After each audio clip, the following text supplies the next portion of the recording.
are the Nets in? It's bad. I think they're 4-6 with Kyrie since he's been back. Obviously, KD is out. They don't have any leadership on the floor. Maybe not on the bench. They look bad. But here's the thing, and Nick, you alluded to this with the Lakers in the West. The silver lining for the Nets, obviously they have a ton of talent at the top of the roster. Who in the East looks terrific?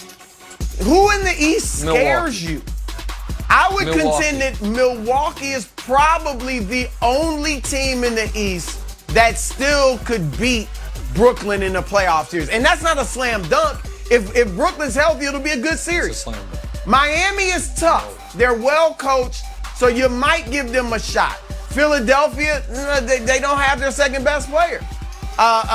Chicago, they're young. Cleveland, they're young. I don't believe in Chicago. So Milwaukee, Chris Middleton's having a little bit of a down. He's an all-star legitimately, but he's having a little bit of a down year from what he did last year. Now maybe Milwaukee, Nick, is like, our regular season doesn't matter anymore. We got the championship.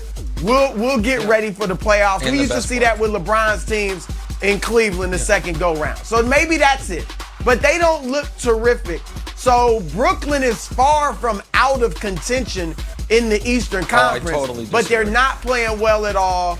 They have no shot in the East. No shot. That's what you're saying. None. That is what I'm saying. They could not give Milwaukee a good series. They might not get to Milwaukee. Really? They did because the team, they don't. Have you guys watched Harden since Kyrie's been back? I don't know what changed.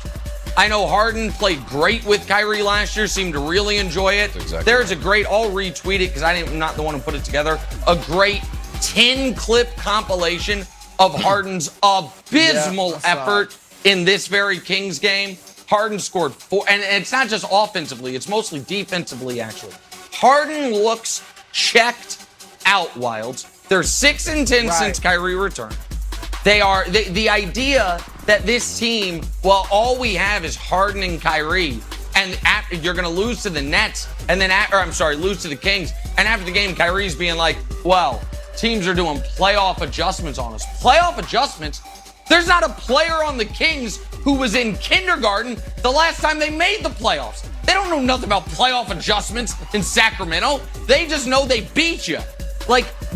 I watch the Nets and I say, this is barreling towards another playoff exit before you even get to the conference finals, let alone the NBA finals. And there are a lot of similarities to me, even though the players are very different.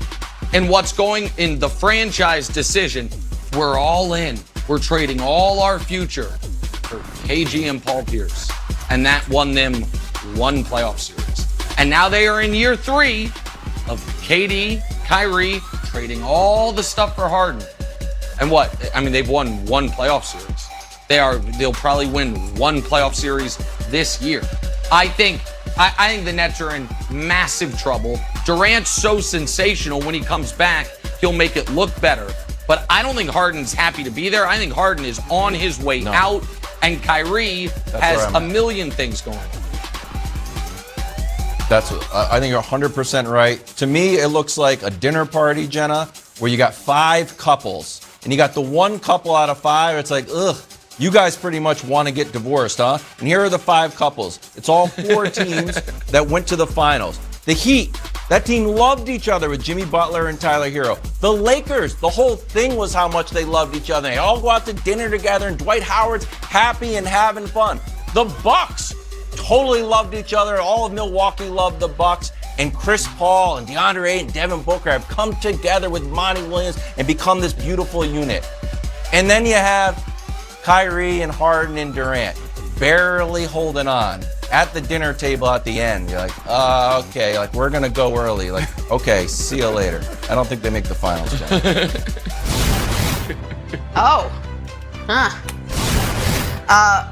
See on the floor this season. Last week, Shaq called Simmons a crybaby. Said he didn't respect him. Got an update on the situation from Shaq yesterday. Take a listen.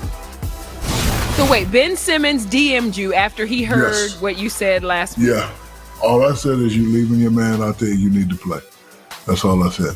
Okay. And he said some things, but I'm not going to elaborate what he said because that's not cool.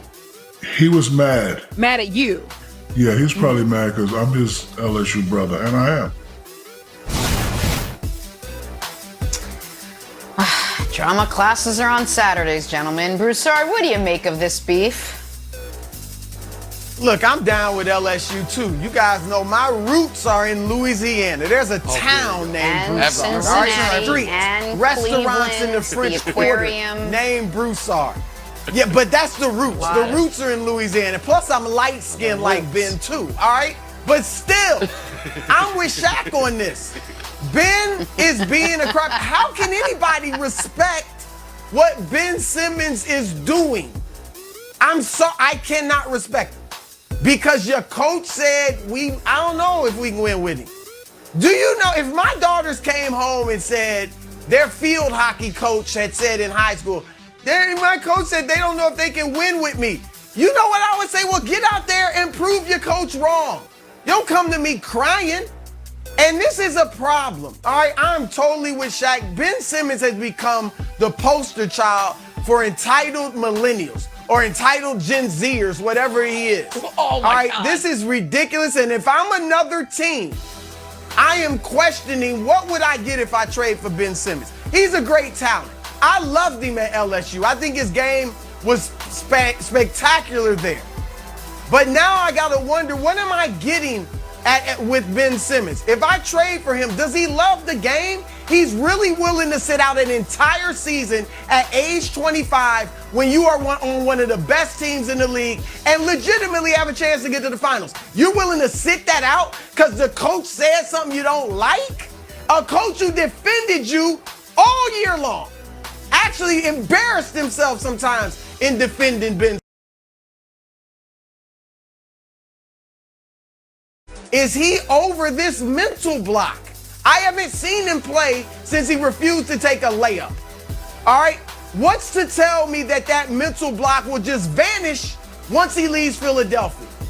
So this is a problem. Ben's got to just man up, man. When I start playing Pee Wee football wilds, all the older boys in the neighborhood said, man, you got to be tough.